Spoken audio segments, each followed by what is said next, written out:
झारखंड के मुख्यमंत्री का जो ऑफिशियल आवास है, हम वहाँ पे फिलहाल मौजूद हैं। और अमूमन झारखंड में जब भी मुख्यमंत्री हेमंत सोरेन जब कोई प्रेस कॉन्फ्रेंस कराते हैं, कोई बड़ी बैठक होती है, मीटिंग होती है, तो तमाम जो मीडिया है वो यहाँ पे पहुँच जाती है और फिर देखती है कि क्या कुछ बात में हुआ। लेकिन आज जब हम यहाँ पहुँचे हैं, आज जब बाकी मीडिया के लोग यहाँ पहुँच रहे हैं, कारण कुछ और है। कारण जयपाल सिंह मुंडा में स्टेडियम में जो छात्र बैठे हैं शायद वो हैं, कारण जो छात्र विरोध कर रहे हैं, आंदोलन पे हैं, शायद वो है, या फिर कुछ और, ये सब हम जानेंगे। लेकिन आज जब हम यहाँ पहुंचे तो मैं कहूँगी कि कैमरा पर्सन एक बार कि सुमन जरा ये घुमाइएगा ना, ये जो आप बैरिकेटिंग देख रहे हैं, कारण एक ये भी है क्योंकि शायद ये पहली बार है जब यूं मुख्यमंत्री के आवास के बाहर पे यूं बैरिकेटिंग कर दी गई है। हालांकि देखा जाए तो जो मुख्यमंत्री का आवास है वहाँ पे 3 गेट है।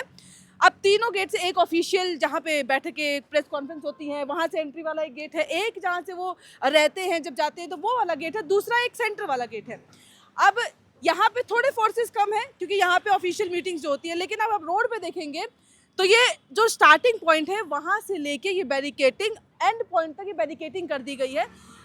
अब ये खास क्यों है? खबर करने वाली बात तो कुछ है नहीं, लेकिन देखा जाए तो बात दरअसल खबर करने वाली है क्योंकि हालांकि जब एसएसपी से क्योंकि जब हमने पूछा कि आखिर इतनी सिक्योरिटी टाइट क्यों कर दी गई है कि मुख्यमंत्री के आवास जो चारों ओर से क्यों घेराबंदी की गई है, इतना सिक्योरिटी क्यों टाइट है, ये सवाल पूछने पे एसएसपी ने कहा कि ये हर साल होता है, ये हर साल का रूटीन है और क्योंकि सिक्योरिटी ज़रूरी है। 15 अगस्त आ रहा है तो हमने कहा चलो मान लेते हैं कि 15 अगस्त आ रहा है, पर कोइंसिडेंस देखिए 15 अगस्त तो ठीक है लेकिन छात्र जो है वो लगातार आंदोलन पर भी बैठे हैं। और इससे पहले अगर आप देखेंगे तो 10 अगस्त को एक ऐसा ऐतिहासिक मूवमेंट हुआ है ना झारखंड में जो शायद किसी ने देखा नहीं होगा।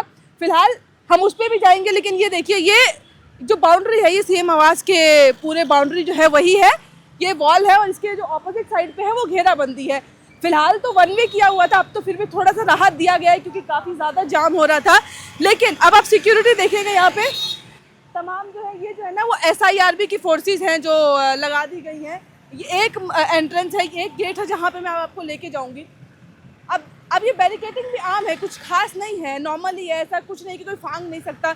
लेकिन ये बैरिकेटिंग भी पहली बार हुई है, ऐसा जो बीच में सेंटर ऑफ पार्टीशन कर दिया गया है बैरिकेटिंग लगा करके। अब ये एक है और ये जो तमाम फोर्सेस आप मेरे पीछे देखेंगे ये फोर्सेस SIRB की फोर्सेस हैं। अब हम आपको यहाँ से दूसरे गेट पे लेके जाएंगे जहाँ पे आप और फोर्स देख पाएंगे, जहाँ पे और ज़्यादा सिक्योरिटी टाइट की हुई है और सिर्फ ये एक घेराबंदी, एक लेन की घेराबंदी की है।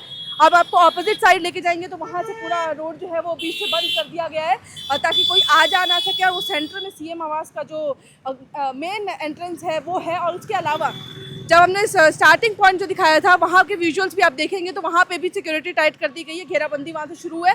और इसके ऑपोजिट साइड पे भी तमाम बीच में ही है, रोड के बीच में ऐसे बैरिकेटिंग किया। हालांकि ये बैरिकेटिंग नॉर्मल है लेकिन नॉर्मल भी अब नॉर्मल लग रहा है क्योंकि ये पहली बार है, वो भी तब जब छात्र आंदोलन कर रहे हैं। क्योंकि अब ये कयास लगाए जा रहे हैं कि कहीं ना कहीं जानकारी ये आई है कि छात्रों ने ऐसा कह दिया है कि आने वाले समय में वो सीएम आवास का भी घेराव करने वाले हैं, जिसकी वजह से सिक्योरिटी और टाइट कर दी है खतरा को देखते हुए।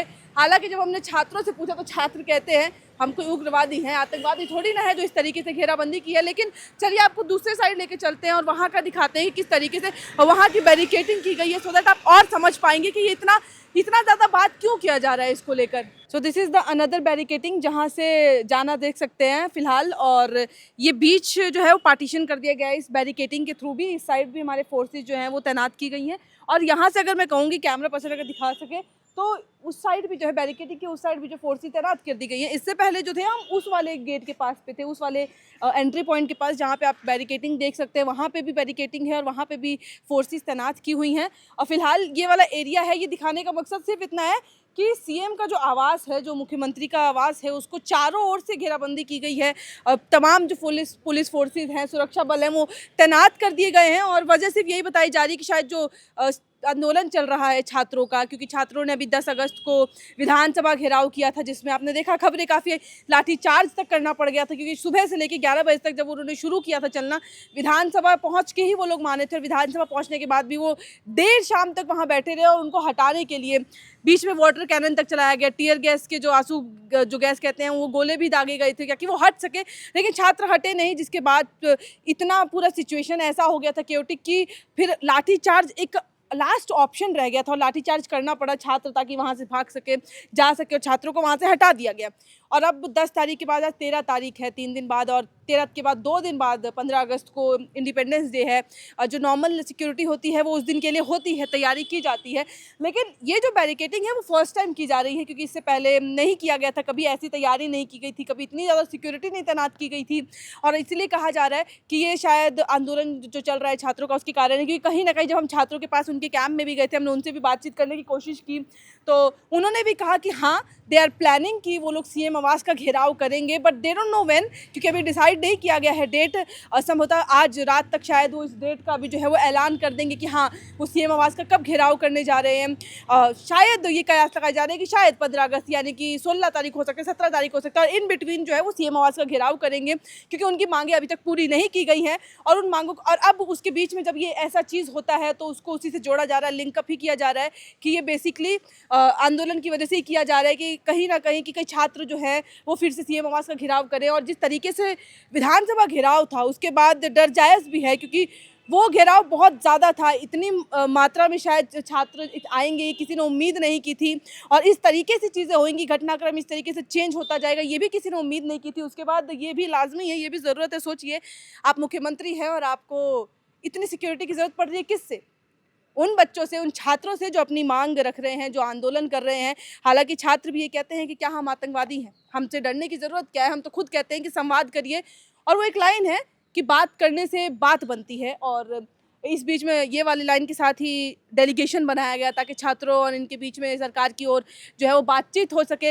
लेकिन बातचीत जो है वो असफल हो रही है, सफल हो रही है, दोनों 50-50 चल रहा है, क्योंकि सरकार ने छात्रों की थोड़ी बहुत जो है वो चीज़ें मांग ली है, बाकी नेगोशिएट करने की कोशिश कर रही है।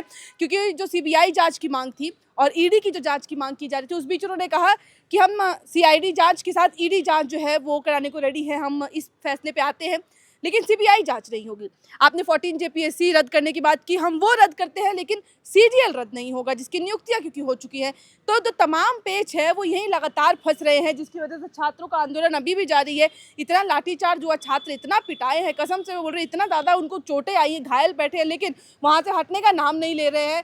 और उस बीच में ये हो जाता है, और अब मुख्यमंत्री क्या फैसला लेते हैं, क्योंकि सरकार अपनी ओर से क्लियर है कि आपकी जो बाकी मांगे हैं उसकी वजह से बाकी छात्रों को नुकसान हो सकता है, तो वो कहीं ना कहीं एक्सेप्ट करना ठीक नहीं है, और बार बार पेंच इधर ही फंस रहा है।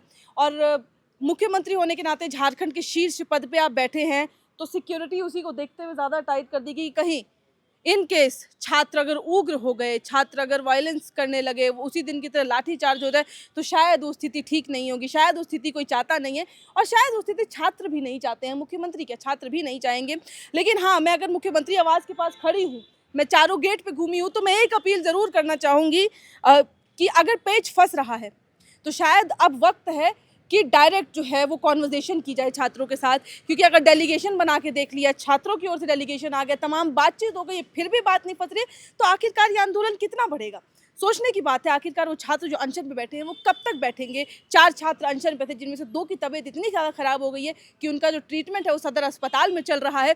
2 जो है वो अनशन पे अभी भी बैठे हुए हैं और बार बार यही कह रहे हैं, मर जाएंगे, ज़्यादा से ज़्यादा क्या होगा? अगर मुख्यमंत्री नहीं सुनेंगे तो जान ही जाएगी ना, और जान जाएगी अपने भविष्य के लिए जाएगी। यानी उनका थॉट, उनकी जो बातें हैं वो क्लियर हैं कि वो नहीं हटेंगे। उस बीच में जो दूसरा खेमा है जेएलकेएम समर्थित छात्रों का, वहाँ पे देवेंद्र नाथ महतो, उनको भी 11 दिन हो चुके हैं, उनका इलाज भी सदर अस्पताल में चल रहा है, और उन्होंने भी ये मांग की है अपनी कि उनको वापस कैंप भेजा जाए। क्यों? क्योंकि उनकी तबीयत शायद और ख़राब हो रही है उधर अस्पताल में बैठने की वजह से, क्योंकि छात्र उनके बिना कहीं अकेले न पड़ जाएं। तो अगर ऐसे हालात है तो मुझे नहीं समझ आ रहा है कि कब तक स्थिति चलती रहेगी, कब तक सिर्फ आंदोलन चलेगा, छात्र बैठे रहेंगे और मुख्यमंत्री इसी तरीके से घेराव करा के अपनी सिक्योरिटी टाइट कराते रहेंगे, क्योंकि ऐसे तो राज्य नहीं चलेगा। हम क्वेश्चन नहीं कर रहे हैं, आप एक शीर्ष पद पे हैं, हम सवाल उठाने वाले कोई नहीं है, लेकिन सवाल फिर भी करेंगे कि छात्र और आपके बीच में अब डायरेक्ट कॉन्वर्जेशन की शायद स्थिति उत्पन्न हो चुकी है, और शायद अब आपको डायरेक्ट कॉन्वर्जेशन करना होगा। और ये सिक्योरिटी अब आगे छात्रों की ओर भी जाएंगे, उनसे भी पूछेंगे कि आखिरकार जो घेराव की बात है वो कब तक करने की बात कर रहे हैं, वो लोग क्या सोच रहे हैं, वो भी हम दिखाने की कोशिश करेंगे। फिलहाल ये पूरी स्थिति थी, चारों ओर से घेर दिया गया है मुख्यमंत्री के आवास को, और हम धरातल पे इसलिए दिखाने आए थे सिचुएशन क्या है। क्या ये 15 अगस्त की वजह से, सवाल आपके लिए, क्या ये 15 अगस्त की वजह से सिक्योरिटी की गई है, या छात्र घेराव करेंगे और वो घेराव उग्र हो जाएगा, इसकी वजह से की गई है। कमेंट बॉक्स में अपनी राय लिख के ज़रूर बताइएगा। इस वीडियो में फिलहाल इतना ही। कैमरे के पीछे मौजूद है मेरे सहयोगी सुमन। मेरा नाम है साक्षी पांडे और आप देख रहे थे air now. FRP pressure vessels are made using fiber reinforced plastic, a powerful combination of high strength glass fibers and corrosion resistant resin. At Duraplast, we manufacture these vessels using advanced filament winding technology. Layer by layer, resin-coated glass fibers are precisely wound over a rotating mold, creating a structure that is lightweight, high strength, and built to handle pressure. The result? Superior corrosion resistance, longer lifespan, lower maintenance costs for industries that demand performance without compromise. For customized FRP pressure vessel solutions,